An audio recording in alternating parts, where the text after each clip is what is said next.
Okay, good afternoon, everyone, and thank you for joining the USA BioInvest Coming to the USA Innovation Workshop hosted by BlueLink Worldwide. We have a jam-packed agenda today, so I won't keep you for too long. But before I hand over to Dr. Frank Levine, who will be moderating this session, please could I kindly ask that you keep your microphones on mute and your cameras off. We do, however, like these sessions to be engaging, so I would encourage you to take advantage of this fantastic lineup of speakers that we've got today and post questions and comments in the chat box, and we'll do our best to pick these up at the end. We are recording today's session, and there will be a link to the recording made available afterwards. And during this session, if you do require closed captions, this is enabled. And finally, I hope you enjoyed the session, and I will hand you over to Dr. Frank Levine. Thank you very much, Jazz. Thank you all for attending. It's great to see you all. Let me just get rid of that. Thank you for your patience. Without more ado, we've got an additional speaker just for a couple of minutes. Leah is joining us. Leah Kohlhoff is from within the commercial service at the US Embassy in London and as a special mission around Select USA. She supports that admirably. So I know you want to. I was going to ask you a question, which I know you know the answer to already, which is this really, Leah. Tell me a little about why the US is such a great place for life sciences.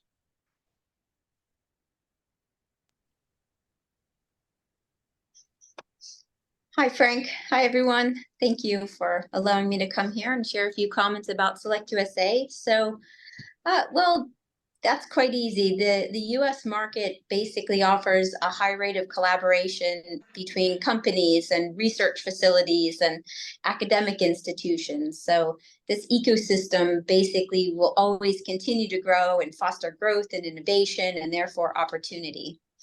And the way we sort of help bridge that gap is through our Select USA program. Am I okay, Frank, to share a few comments about Select USA? Please do. That's we gave you pride of place to set the stage nicely. So please do that. I think you've got 58 seconds left. No, I'm only joking. 58. So great. So effectively, the United States is a large area. We're 50 states, 5 territories, plus the District of Columbia, and each can have their own laws and regulations. And as you will hear today, their own value proposition. So our Select USA program is designed to help businesses navigate these markets and invest in the United States. We do this in 3 critical ways. First, we offer really amazing online self-service resources. If you navigate to our trade.gov website, you can view a copy of our investor guide. The investor guide is basically a big checklist that explains everything you need to consider for U.S. expansion, from how to structure your business to visas. It also talks about trademarking and how to open a U.S. bank account. Also online, we have a powerful cluster mapping tool, which can provide excellent data on employment figures and salary averages by industry and location. And finally, there's a searchable database where you can identify state and federal level investor programs. The second way the Select USA team can assist is by providing one-to-one counseling on industry clusters, workforce availability, operating costs, and federal incentives such as the CHIPS Act and the Inflation Reduction Act. And finally, we are connectors. Our Select USA team can make valuable introductions to U.S. state economic development organizations, business service providers, and local and federal government officials. These are on-the-ground contacts who can really start to build out your expansion roadmap. So that's us here at Select USA. That's terrific, Lee. I know there's a lot more you could say. You could go on for quite a lot longer. There's such a tremendous capability there. But we'll catch up again, no doubt. But thank you so much. And thanks for coming into the session at very short notice. It's very appreciated. Wonderful to be here. Thank you. Without more ado, I'd like to introduce Mr. Richard Kilner, who's the Managing Director for UK and Europe for the Commonwealth of Pennsylvania. Richard's been working in this ecosystem for many years, as well known and highly respected professional. So Richard, please tell us about Pennsylvania. Surely. Thank you, Frank, and thank you, One Nucleus, for the opportunity. So, first point, where are we? Contrary to the popular misperception, we're not stuck in the Midwest. We are very much a Northeast Mid-Atlantic region state. In fact, our principal city, Philadelphia, is the fifth largest port on the eastern seaboard. So in terms of location, we are ideally set up right on that Boston, New York, Washington corridor, Philadelphia, in the middle. So in terms of life sciences, it's by far our number one tech sector.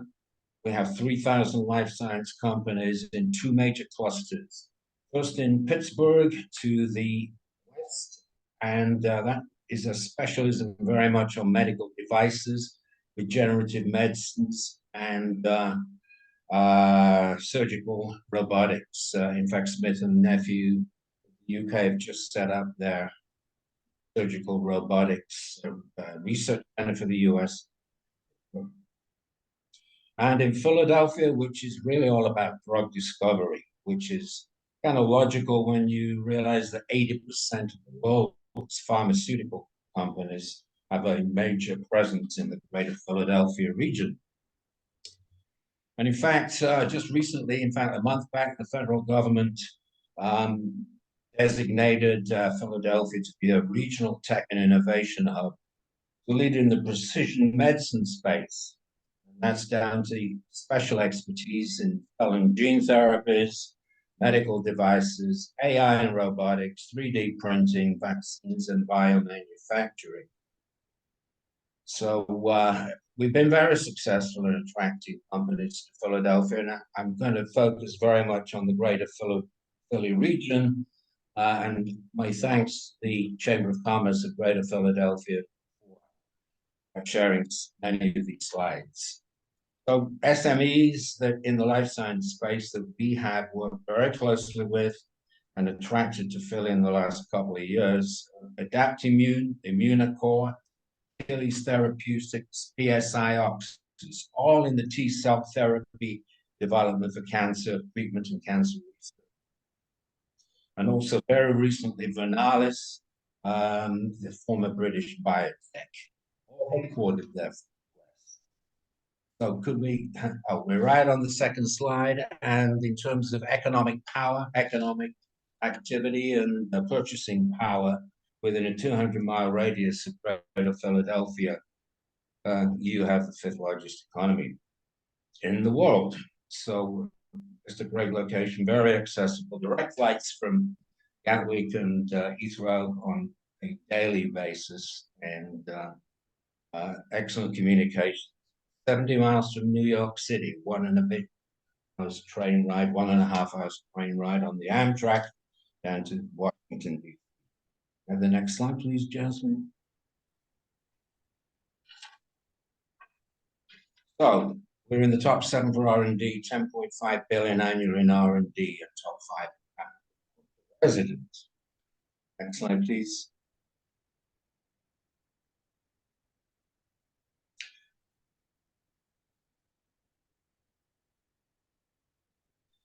So 190 hospitals within the region, 4 National Cancer Institute designated cancer centers.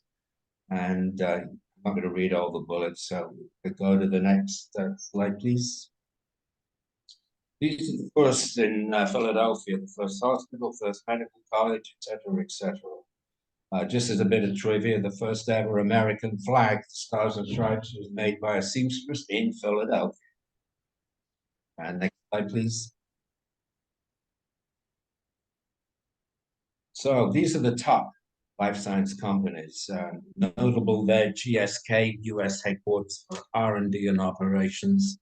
Missing off there is Almac Sciences of Northern Ireland, one of the fast expanding pharma and life science companies in the region. They started with 800 jobs in 2000. It's a terrific member of the life science ecosystem in Greater Philadelphia. Shire Pharmaceutical also is missing in that list. Next slide, please. So these are the medical top med schools and pharmacy schools, 6 in the region and 3 pharmacy schools. Next slide, please. Notable there, the Ivy League University, University of Pennsylvania. We have on a subsequent slide a major soft landing international incubator there, which is a tax-free zone, wet labs, shared space. Both Municore and Adaptimmune started out there and expanded out to their own facilities over time. Next slide, please.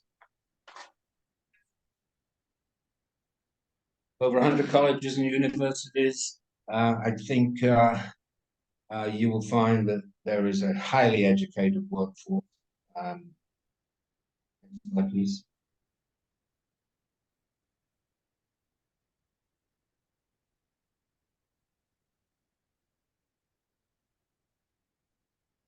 Yeah, the last bullet there coming up, 34% of residents hold a bachelor's or a higher degree within the region. So in terms of operating costs, we, as a metro area, we believe we're the best value in the Northeast compared to other major metro areas. Next slide, please. Office rental rates. If you compare Center City downtown rates of Class A office space, Boston, it's $55 per square foot per annum annual rental. In Manhattan, it's $75 per square foot. In DC, it's around $40 per square foot. In Center City, Philadelphia, right with the universities, it's $30 a square foot. So operating costs, cost of living, industrial rental rates, office rental rates, lab costs are all highly competitive. Next one, please. And there's your cost of living taking as base Greater Philadelphia compared to other major measures. Next slide, please. And that's pretty much it. To thank you. Just to add that we're set up, we have a specialist international division in the state capital, Harrisburg, and we're set up to help companies find space. We put together the financing package, low-cost project financing, cash grants for labor training and other development costs. We're also very proud of our joint venture licensing program, where we take the UK companies' needs, get a profile of the ideal partner. We run that around the state confidentially and try and make those connections for joint venture licensing and sometimes off-market acquisitions. So that's my contact details. Again, thanks to the Greater Philadelphia Chamber for the slides, and we look forward to engaging if you have a project. Thank you. Well, thank you, Richard. That's a wonderful pitch for the Commonwealth of Pennsylvania. It really gives a very comprehensive range of insights into the proposition. Thank you for that. And one of the four pitches, it's compelling. Let's see where we go from here, because we've got another wonderful presentation coming from Dr. Colm Riley, who is the Georgia State Representative in UK and ERA. Colm, I'm very pleased to meet you like this. We didn't actually meet before, so it's nice to meet you.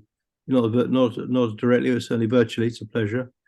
And you have a very iconic background yourself, very, very, very impressive profile. But without more ado, please talk to us about Georgia. Hi, everyone. Good evening. Thanks, Frank, and thank you to One Nucleus, and welcome all, everyone. I know it's getting late into the evening, so I'm just going to hit a couple of highlights about working with the state of Georgia. So if I loop back into the maps we've seen of the US earlier, of course, Georgia is on the east coast of the United States, but has access to the majority of the GDP of the United States. And I'll demonstrate how that works in the next couple of minutes.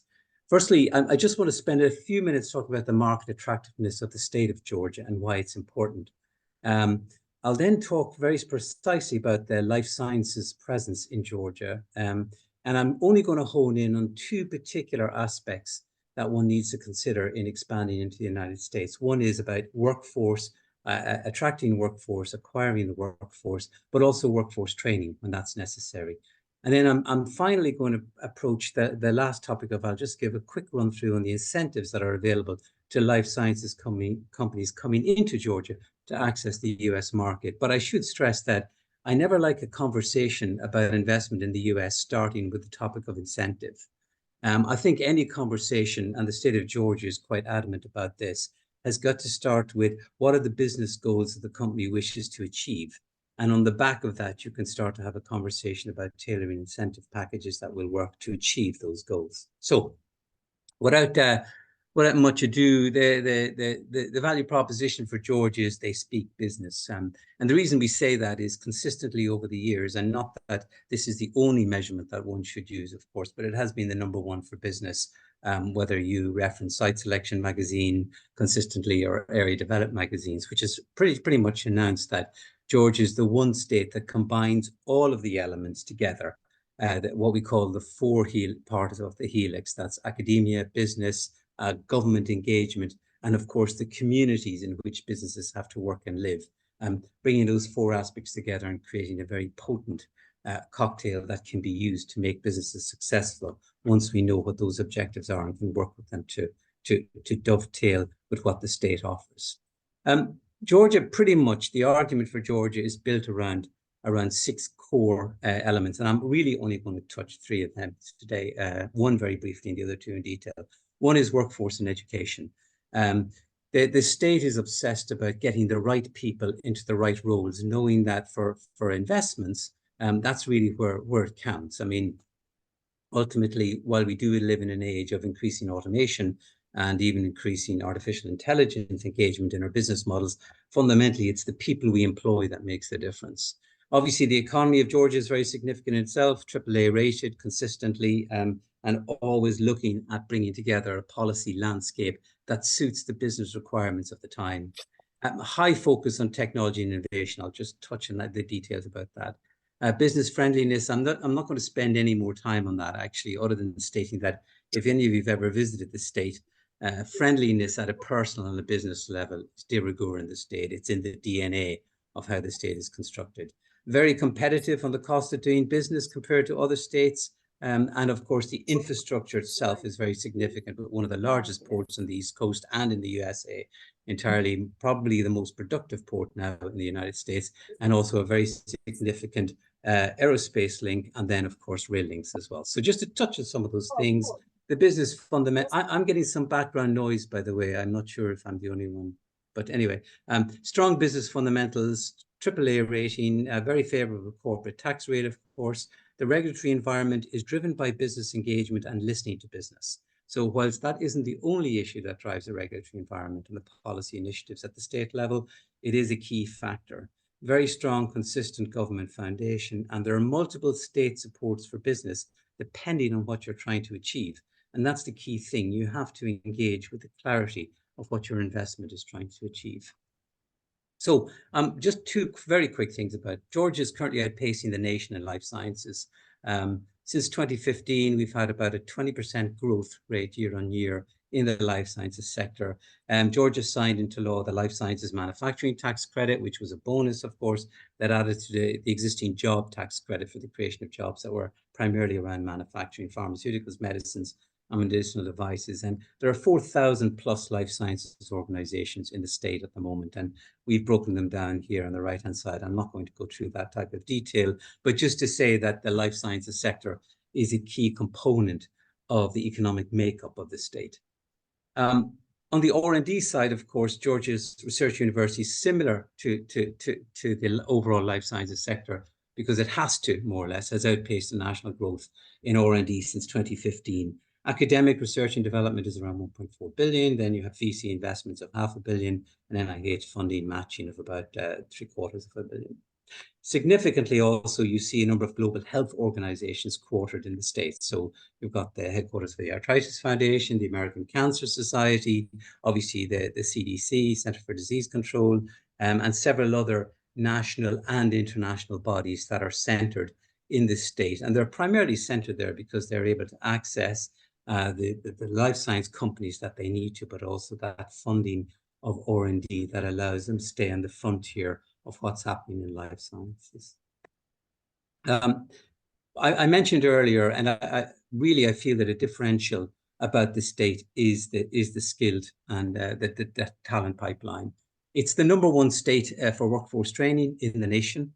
Obviously, I don't need to go through the list of universities that are there, ranging from the University of Georgia itself, obviously Georgia Institute of Technology and Georgia State and Augusta, of course. There are over 75,000 life science employees in the state and over 160 or 170,000 employees that are engaged in the broader network of supporting the life sciences sector. A key thing about understanding about Georgia is its position in the US landscape. So I try to show on these maps 2 fundamental issues that are important to the life sciences sector. One is reach. So how fast can you get out into the larger parts of the United States GDP from the state? And I've just drawn some maps here to show you transit times from Atlanta itself. So if you travel a day, 2 days, 3 days, 4 days, and 5 days, on truck levels, you can literally hit the entire nation. And air transit times equally show you how fast you can get out from the state to deliver to customers who are throughout the entire United States. Significantly, the rule we generally tend to use is that the 3-day rule is that within 3 days, you've got 75% of the US GDP actually captured within a transport time. And I didn't bother presenting the rail numbers here, but obviously you've got rail aspects of that. And this is from Atlanta, obviously from Savannah, where the port is. You have a very similar type of profile picture showing where the logistics center are. For the life sciences sector, I just point out here that within the aerospace business itself, 4 of the top 5 global companies that can do cold chain are located in Georgia. Obviously, that tries to just add some color to what I mean by infrastructure for the state. The one last thought I'll leave everybody with before I just talk about incentives in general is Quick Start. So I mentioned that the state is the #1 in workforce development. Quick Start is a program that works in the state. And so what it effectively does is it tailors the training of workforce and the certification of the training of that workforce uniquely to each company's proposition. So it's not about education at this point, it's about training. And we have Quick Start centers throughout the state that are effectively making sure that the recruitment that is required by companies to quickly lift off once they've made their investment and their decision to invest in the state, that they have that raw material and human capacity that allows them to achieve the goals that they initially set out to achieve. I'm always cautious about this slide because, of course, I can always talk about this and people often jump in and ask me questions about, well, there are multiple supports. What is the incentives package in Georgia like? Well, there are 5 core components to it. There's a single factor apportionment, obviously. There's the job creation tax credits. There's investment tax credits. There's R&D tax credits. And obviously, there's the low corporation tax. And then supplanting and surfacing above these, there are certain other levers that can be used depending on the sector that the company investing is involved in. But really, my caution about looking at incentives is they're very important in the overall business case for the investment. But before you do that, it's really important. And from a state point of view, and as the state representative, I have to emphasize this. It's really key for us to understand what your business goals are, the timeline in which you want to achieve those goals, so that the state can actively support you, both from a policy point of view, but operationally on the ground, achieve those goals. Because making an investment into the US market is not a zero risk game. And you have to thread carefully with absolute clarity and consciousness about what your goals and objectives commercially are going to be.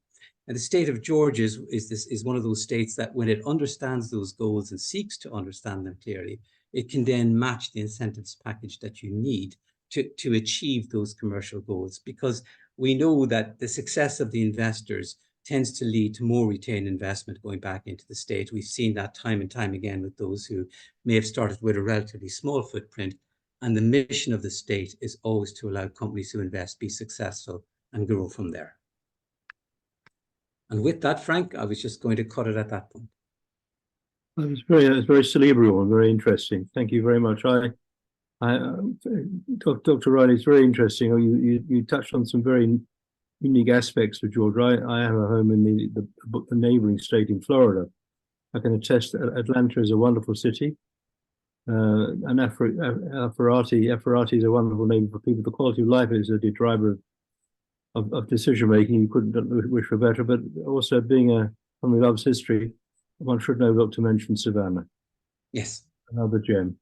No, thank you so much. Lovely to work with you like this. Thank you. Well, the next presentation will be coming from, excuse me, Alexis Riviera, who's the Business Development Director for Puerto Rico, has a esteemed background as an engineer with his bachelor's degree and his master's degree, and a very well-educated gentleman. Nice to see you, Alexis, on this call. The floor is yours, young man.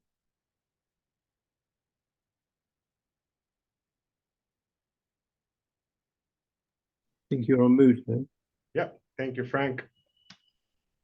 So a little bit about Invest Puerto Rico. We are a nonprofit created by law in 2017. We are the official business attraction organization for the island, and our mission is really to bring more businesses into the U.S. territory of Puerto Rico. And our vision, long-term vision, is serve as a transformational, results-oriented accelerator for the Puerto Rico economic development. A little bit about us, and this is going to be real quickly. We, as an organization, we will help any company is interested in establishing themselves in Puerto Rico. We will provide any data information about Puerto Rico's economy. We are a data generator, so we will help navigate the whole landscape of Puerto Rico through any data that you requested, from any talent that you need, any real estate that you need. We will assist you with the process of identifying any commercial, any industrial or real estate for your particular project, even as small as a research and development activity up until a big manufacturing facility also. We will connect you with companies with the talent that need to operate. So we will help you connect with those talent and those recruiters in order to identify those key talents that you need in order to establish yourself in Puerto Rico. And we will connect you to any organization, either public, private, or any academic, in order for you to engage within the thriving ecosystem that is Puerto Rico. And of course, last but not least, we will connect you to investors with local projects and businesses seeking capital if that's something that you currently need in order to establish yourself in Puerto Rico. Our value proposition is very simple. Puerto Rico has been doing pharmaceutical and medical device manufacturing for the last 60 plus years. 30 plus years in sterile manufacturing. We export a total of $50 billion in terms of bioscience exports. We have 11 of the top 20 pharma companies have operations here in Puerto Rico, as well as 11 of the top 20 class 3 medical device manufacturers have operations in Puerto Rico. We are considered the medical cabinet of the US mainland. This is some of the companies that have presence in Puerto Rico. And as you can see, we have the biggest name in Puerto Rico, such as Johnson & Johnson, the Amgens, the Lilly. Amgen has the biggest facility that Amgen has presence in Puerto Rico. We also have the big names such as AstraZeneca, Baxter. So every top pharmaceutical and medical device company that you can think of have present and have had presence for the last 60 years in Puerto Rico. One of the things that we are proud of, aside from being a manufacturing hub for pharmaceutical and medical device industry, we are the landing pad for your bioscience need. We have from research and development within the Molecular Science Research Center that you can establish your research and development activities, a comprehensive casting center that can help you elaborate any research and development specialized in cancer research. But we also have clinical trials investigations here in Puerto Rico. Therefore, you can literally do research and development, product development, as well as clinical trials and full manufacturing all in one place in Puerto Rico. One of the key factors that Puerto Rico differentiates from any other jurisdictions is that our island has been selected Puerto Rico Life Science Air Community Cargo. This is very, very, very important in order for you to move your cargo or any special needs. We have been doing this for the last 60 years. So therefore, we are very proud to say that we can move your cargo to wherever place you need, literally in the world. The initial focus was based on cold chain management, but we have expanded to any temperature controlled shipping. So we are very good in terms of temperature controlled shipping. Our value proposition are 8 pillars, and this I'm going to walk through really fast. But once you invest in Puerto Rico, you're investing in US jurisdiction. Therefore, we are a US territory. We are not a state, but we are part of the US. Therefore, any federal laws, banking laws, patent protection, anything that you can think of, we are a US jurisdiction, and therefore your intellectual property will be protected. You will tap into our people power, which we are very proud of, and I'm going to show you in the next slides. We are connected to the Americas. We are strategically located in the Caribbean, so we are connected to the North America as well as to the Latin America market. Our world logistic capabilities, we are very proud of. For the last 60 years, we have moved cargo around the world. Last but not least, I'm going to be talking a little bit about tax incentives. And also, we will help you with accessing partnership that will help you literally grow and be a part of the thriving innovation and entrepreneurship ecosystem that, of course, is embedded in the Puerto Rico. And last but not least, you will live and work literally in the tropical paradise. Our academia, our people power, this is something that we are very proud of. We are #1 in the US graduating Hispanic engineers. We actually graduate at about 18,000 and close to 18,000 STEM graduates each year. Therefore, we are a very STEM generator degree people. We are the #1 in the US graduating underrepresented minorities in engineering. We're top 25 in graduating both chemical, industrial, manufacturing engineers. And again, we as the University of Puerto Rico, we are very proud of that we are #12 in the whole nation. So therefore, our academia is recognized by most companies. Most of the companies such as NASA, SpaceX, tap into our talent because of the highly skilled workforce that we currently have. This is some numbers that you can see. 18,000 graduates STEMs constantly on a year-by-year basis. We have a workforce development program that by 2035, we will impact 50,000 potential graduates into a top level knowledge in terms of technological advantage. Puerto Rico is significantly cheaper than most of the US jurisdiction. We're about our average yearly salary, annual wage is about 30% cheaper than in the mainland US. And we have something that we are very proud of. Our Puerto Rico location quotient is about 6.39. One thing that I mentioned was the leverage in terms of world-class air cargo. We got about 10,750 flights daily from Puerto Rico on a yearly basis. We have 69 direct trade destinations. And since we are very big in pharma, moving about $50 billion in bioscience exports, we move about 547 tonnage of air cargo on a yearly basis. We are strategically located, again, between the Americas, but also we are connected to the European countries as well as to the Asian countries. We reach about 18 countries reach through our direct flights. We have 27 direct flights added in fiscal year 21 and 22, and we keep adding constantly to 2023 and therefore eventually in 2024. We ship through around 140 countries, reach through our indirect cargo flights. Something that I'm very proud of.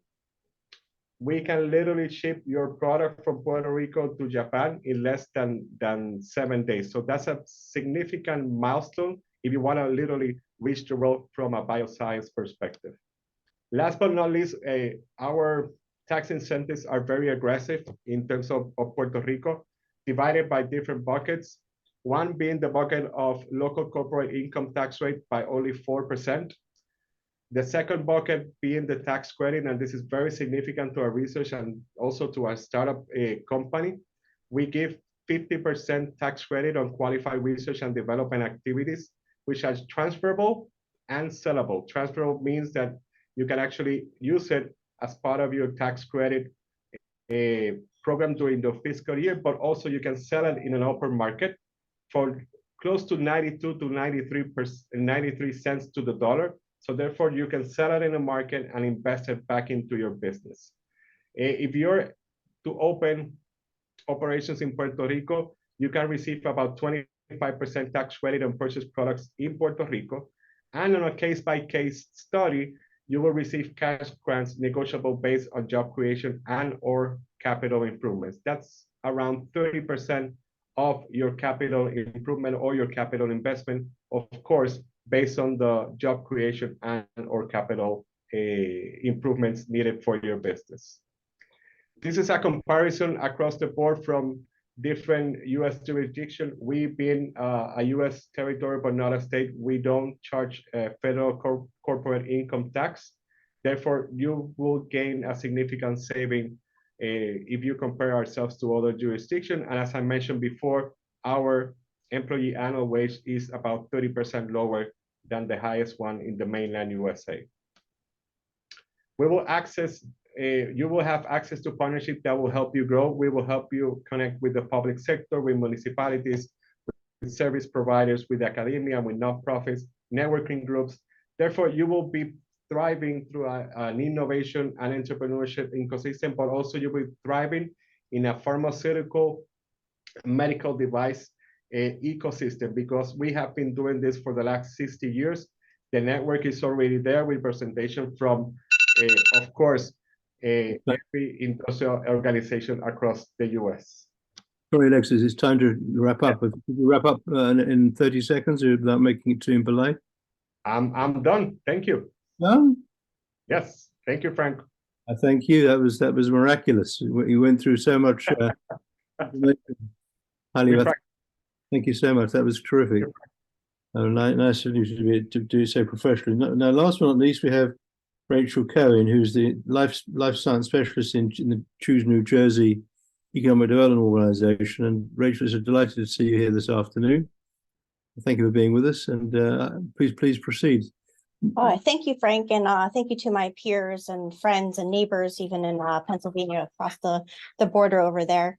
I just want to give you a quick guide on New Jersey's life science industry and why we are here today. Hold on 1 second. Where's the screen? There we go. Just to ground you a little bit, if we were in person, I'd ask you to kind of raise your hand. Who's heard of New Jersey before? Can you point it out on a map? But just to kind of ground you of where New Jersey is, we are, of course, on the eastern seaboard of the United States, right outside of New York and Philadelphia.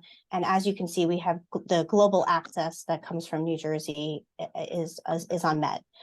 We have over 340 daily international flights that are nonstop, many of which that are going to the UK and the rest of Europe today as well. From a hyper-focused in a little bit here, as you can see, the black line is the Northeast Corridor line for Amtrak, which is the major commuter rail along the Northeast Corridor. We sit right in the middle of it, and within 20 minutes, you can be in New York City, 30 minutes kind of down in the Philadelphia area. So you really have access to everything and the convenience of being located in just a great geographic location.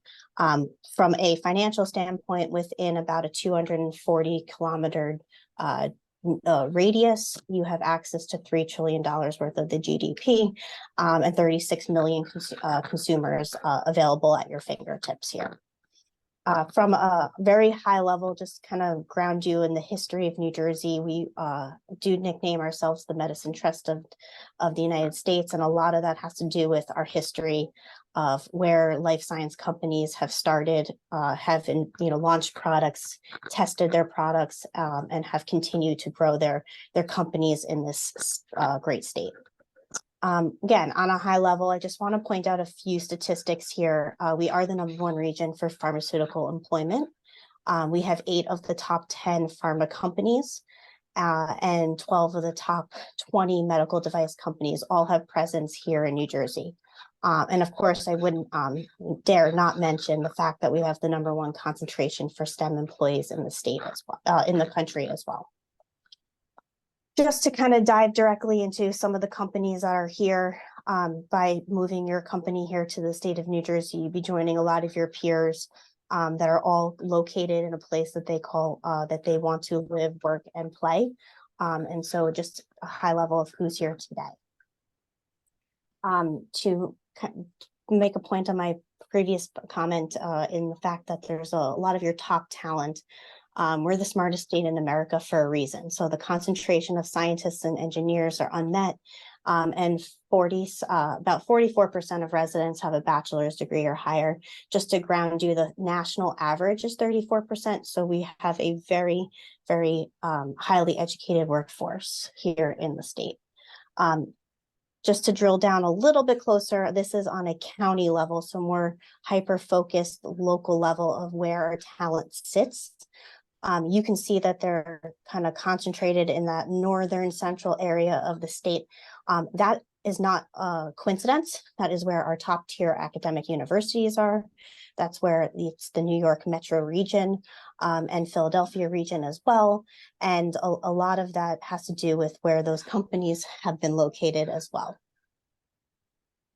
From a higher education standpoint, we are home to Princeton University, the #1 university in the United States for 13 consecutive years. Rutgers University is the state university.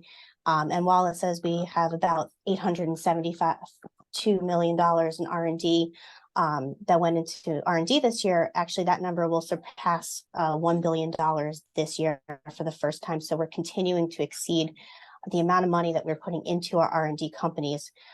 It continues to just kind of grow and grow and grow. And then, of course, we have other universities throughout the state focusing in on technical aspects, neuromechanics. It's kind of first of its kind in the US. Really, we like to highlight our great education here in the state. On top of that, we have a website called Research with New Jersey. It's a public database where all of our researchers throughout the state at our universities publish their data, their research. And so you can, as a company, can look for any potential collaboration that you're looking to do, any licensing. There's opportunities to connect with our institutions here in the state and find the right faculty members. And our team at Choose New Jersey is also happy to make those introductions, but having it at your fingertips is a great benefit to our companies here in the state. Continuing on the talent pipeline, I just want to highlight a few of the programs that we have in the state. NJIT, which is located right around the corner, actually, from my office here in Newark, New Jersey, but they have a first of its kind graduate program in cell and gene therapy. Knowing that this is cutting edge technology and treatments going forward, we have recognized that as a state and as with our educational partners, that building this pipeline is only going to help our workforce going forward. And so partnering not only in a program like that, but also on our county college level, we are partnering on a clean room certificate program to understand that not all talent in an organization needs to have a PhD, but we are going to build the talent and the workforce for everyone in your company. Stevens University has a master's program in pharmaceutical management. So understanding that it's not the R&D side, but you have to run a business at the end of the day as well. And then most recently, excuse me about that, Merck's digital science studio helps support a lot of the biomedical startups and understanding AI and cloud computing as well. So like I kind of want to summarize a little bit here, life science is a great ecosystem here that helps supply, from a supply chain side, from the teaching hospitals to the CROs that are located here, the Coriell Institute, our medical schools. There's a lot that can be, you can take advantage of from a company located in New Jersey. On top of that, we have a lot of R&D space that is continuing to grow here in the state. Just to highlight a few here, the Nest in Kenilworth is a former Merck campus that is continuing to grow. The Helix in New Brunswick, which is across the street from the Rutgers Medical School and the Robert Wood Johnson University Hospital System is continuing to go. And then in Jersey City, which is along the waterfront of New York City, is continuing to grow as a community as well. Not only this, but others represent about a 27% increase in R&D lab space available in the state of New Jersey over the last 5 years, which is pretty phenomenal to grow the amount of lab space in such a dense and concentrated location to begin with. Not only are the larger spaces available, but we are continuing to grow more of our research and incubator facilities. A couple of them are managed by our state partners, and a couple of them are, of course, like Princeton Innovation Centers. The biolabs have right off of the Princeton University campus. This continues to be a great starting location and allows for some spin-offs from Princeton University as well. Like many other states, we don't lead with our incentive programs, but we do have them here. We like to understand the business's goals and needs and understand how we as a state, along with our partners at the NJEDA who manages these programs, what their end goals are, how they build their business around it, and we will help supplement with some programs that may be available to them today.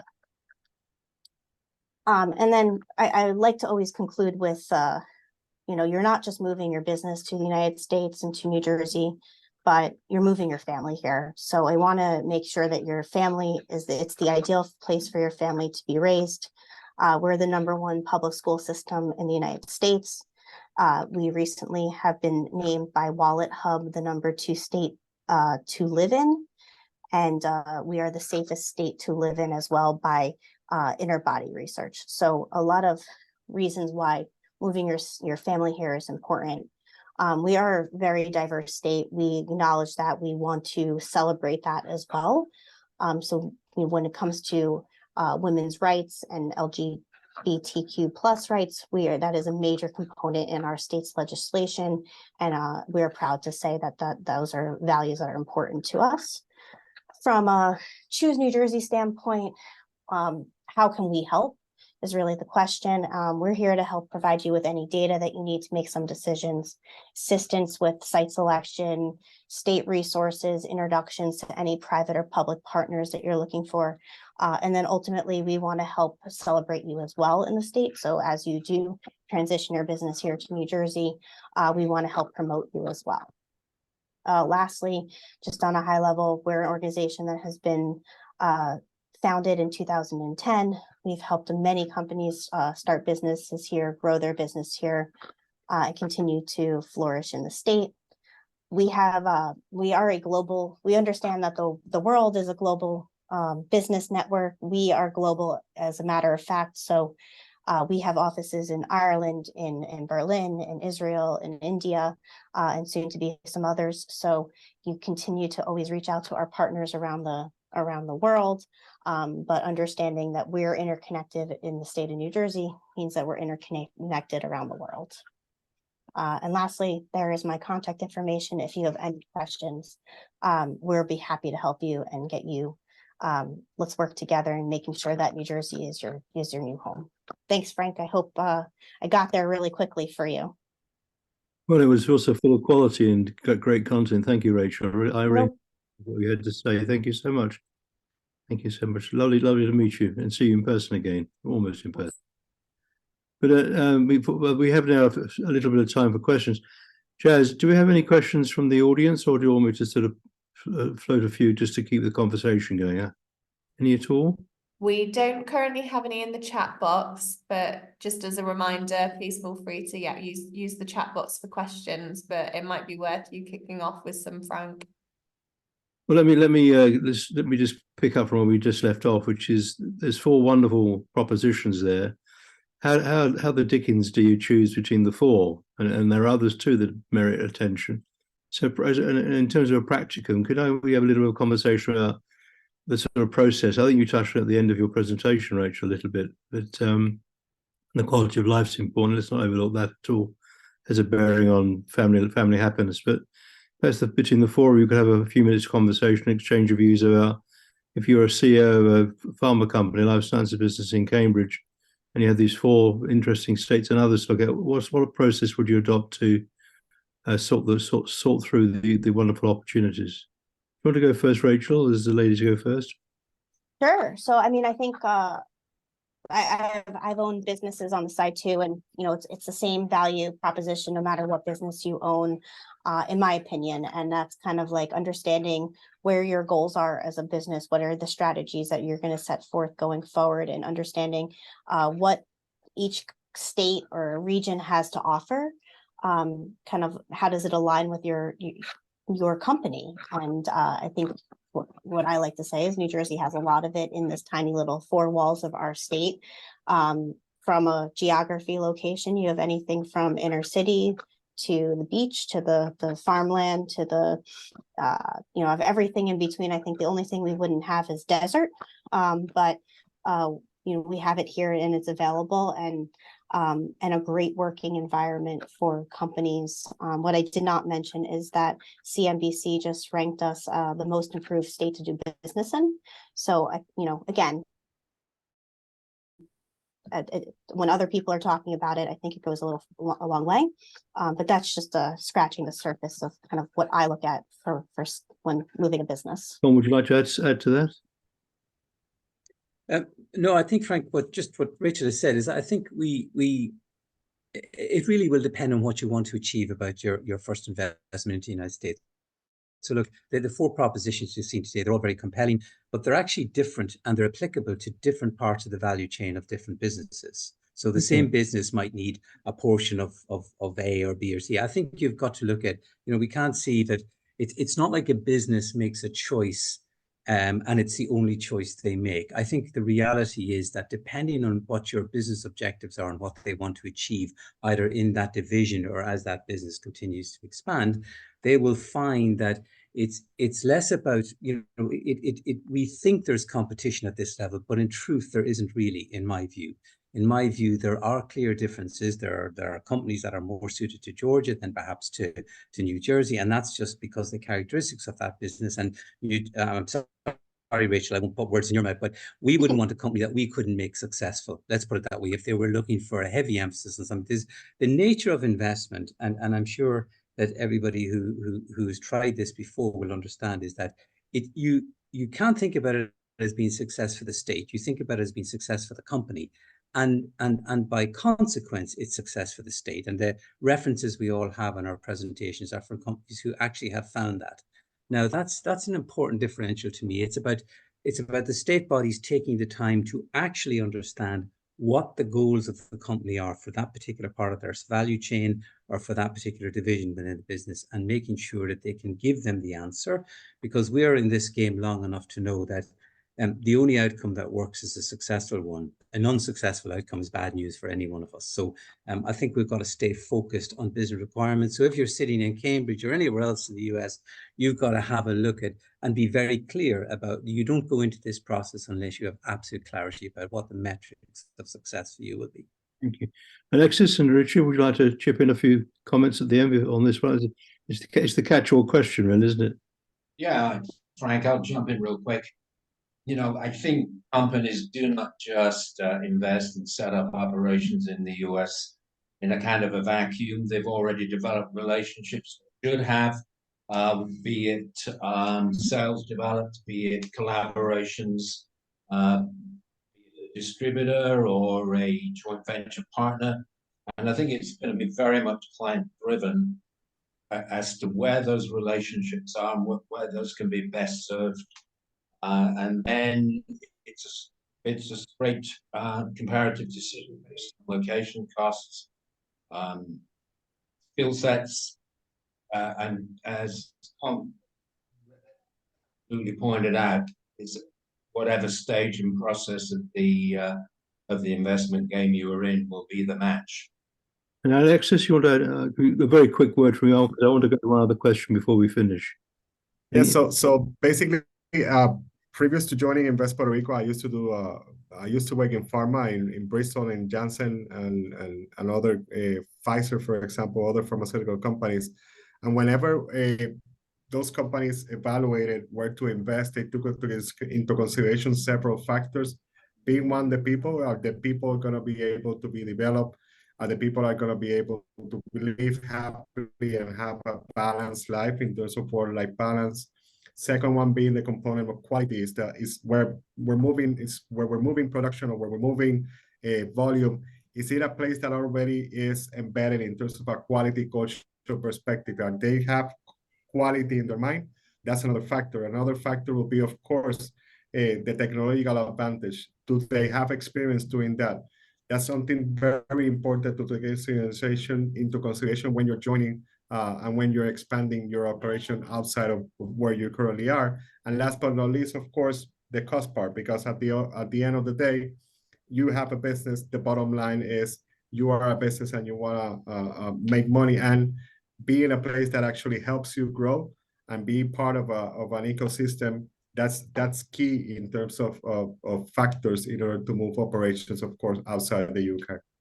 Absolutely. I've got one quick question. I know that we've got somebody from Avalara sitting in the wings. I want to ask a question. Tax is the bugaboo that bedevils everybody. Connor, lovely to see you. We're running very tight on time, and I can see Jasmine's looking at me down the barrel of the gun here. I'll tell you a bit about Nexus, because this is something that all the companies need to bear in mind when they're setting up or not setting up. How does it affect their investment? Great. Yeah, thank you, Frank. Sales taxes. I've only got about 2 minutes to speak about them here, but very simply, they must be paid at some point if you are doing trade in the US. And many businesses, when they're trading in the US, they seem to think, hey, I'm a UK-based business. It doesn't really affect me. However, it really does. There's something known as nexus. Basically, two forms of this is known as economic nexus and physical nexus. Very simply, if you have a physical presence in the US, you have a warehouse, you have salespeople, you have a sales office, you would be triggering physical nexus, which means you would be liable to pay sales taxes over in the US.